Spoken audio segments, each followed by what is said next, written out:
All right, we're here with Mikaela Mayer, amateur female boxer here at Floyd Mayweather's gym. Back here again, so tell us what you've been up to the last couple months.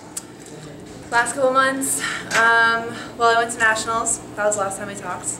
Yeah. And I made it to the semifinals, and I don't like to use this word, and I swear it's overused and it's lost its credibility completely. And in my whole 75 fights, I will never tell you I got robbed except for this last fight, okay? And that is like from the bottom of my heart, that's just how I feel. Anyone who saw it knows the truth.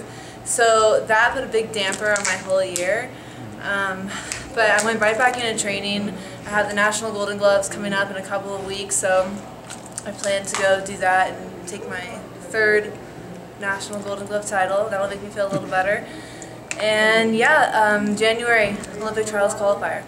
How disappointing is it to have a fight like that you're sure you won and you don't get the decision? Would you rather have just been knocked out and lost cleanly, or no, never rather be knocked out, or well, lost a clear-cut decision? Or? You know, I tweeted that actually. I was like, is it worse to lose a fight and really know you lost, or to lose a fight and know you really won?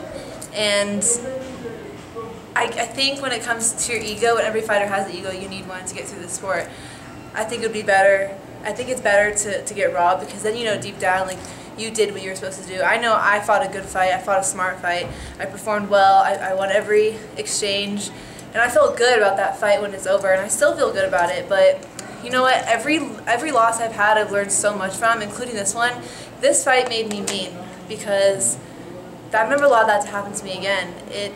It's scary, because if that were to happen on a qualifying year for the Olympics, you know, that could really screw me up. So it's scary to know, but in the end, it's just going to make me tougher and stronger, and I'm just going to fight 50 times harder. For those that aren't really familiar with amateur boxing and how it goes, explain how you can be, you know, quote unquote robbed in a fight when, you know, most people think it's, you know, it's a point thing, you know, it's a punches landed that determines the winner. Well, it was a point system. Which is switched, right? So they switched the point system, and I think one of the factors of this whole tournament was that they changed the scoring system, and then they threw the judges in there and said, here, new scoring system, go, after a couple of weeks. And the judges didn't really know what they were judging. So they go in there with an idea of what they should be judging, and here you come out with these crazy decisions, and then they have this new thing where there's 5 judges, and they're only taking 3 out of the 5 judges' score. So you could really win the fight, but if they don't pick those 3 judges that are in your favor out of the 5, you're not going to get it. I think it's going to change again very soon, because I don't think it's very efficient. And as far as your training goes, you came out of there, you seem like you've been all over the country. You know, where all have you been working, and where do you foresee yourself settling down at some point?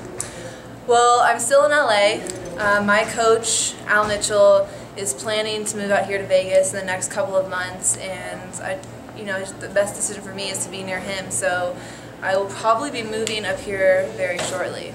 Right. And then the Golden Gloves, you know, having lost a disappointing decision, or you thought you didn't lose, does that motivate you more? I mean, should people in Golden Gloves be watching out for you now? You're more pissed off than ever? People should never look past me, even if I lose, because I learned, like I said, I learned so much from my losses, and I think that's what keeps me going like this. You know, you never want to plateau. You want to continue to grow and continue to learn. So I'm doing this when it comes to, you know, my learning level, and by the time next year comes around and we qualify for the Olympics, like, I plan to be in my prime. How's the Vegas scene for you as far as your training? I like it here. You know, it's the fight capital of the world, so there's a lot of fighters out here. It's close. Everything's very close. In LA, I'm commuting almost 100 miles a day to get to the gym twice a day, so it's ridiculous. I'm actually looking forward to being here and being close to everything. Right. And you mentioned the Golden Gloves. Just tell us about you know, when exactly it is, and you know, what you're looking to do there. It's in Fort Lauderdale, Florida. Fights start on the 10th of July, so I'll be getting out of here around the 8th, and it's only a 4-day tournament, so I'll have anywhere from 2 to 4 fights, depending on how many girls show up. I don't know. It varies. Right. And then you had mentioned previously when I talked to you, you weren't sure what you were going to do as far as your career after the next Olympics. Mm-hmm. Have you, you know, it's been a few months, have you in any way made up your mind one way or another? Is Olympics it for you, and then going to move on to other things, or are you looking at turning pro? I don't know. I'm still kind of in the same place I was last time. There's a part of me that does want to turn pro and see what I can do for women in pro boxing. But yeah, I'm still focused on the Olympics. I don't know if I'm going to be able to give it up once it's over. Like I said, I love being an amateur. I love traveling. I love competing. So I don't know yet. Right. Then a couple off-topic questions. One thing I saw yesterday that your other female I guess we'll say star as far as amateurs go. The Marlen Esparza is going to be on the ESPN, the Body magazine next month. What are your thoughts on that? And is this something you'd have done if you'd have been approached?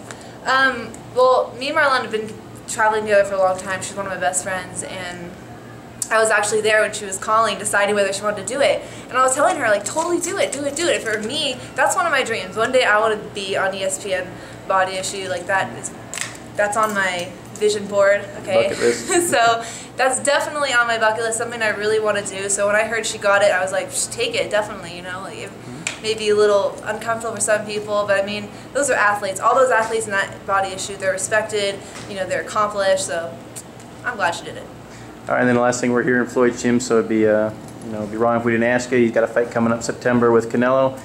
Were you surprised that fight was made, and just your thoughts on the fight in general, how it'll play out? At first, I was shocked. I was shocked that he chose Canelo right off the bat, because I know he's got like what 5-6 more fights in his contract. So I didn't think he was going to do that. But now that I think about it, Mayweather's getting older, Canelo's getting better. So it's actually very smart of Mayweather to take that fight and match it now, because he's still sharp, Canelo's still learning, he's not quite, I think, at his full potential yet, so I think it's the perfect time for him to go in there and still take the win. All right, so you got a prediction? Yeah, I mean, I never vote against Mayweather. I don't know about anyone else, but I never put my money against him. All right, Mikaela, thanks a lot, and best of luck with Golden Gloves. Thanks. Thanks.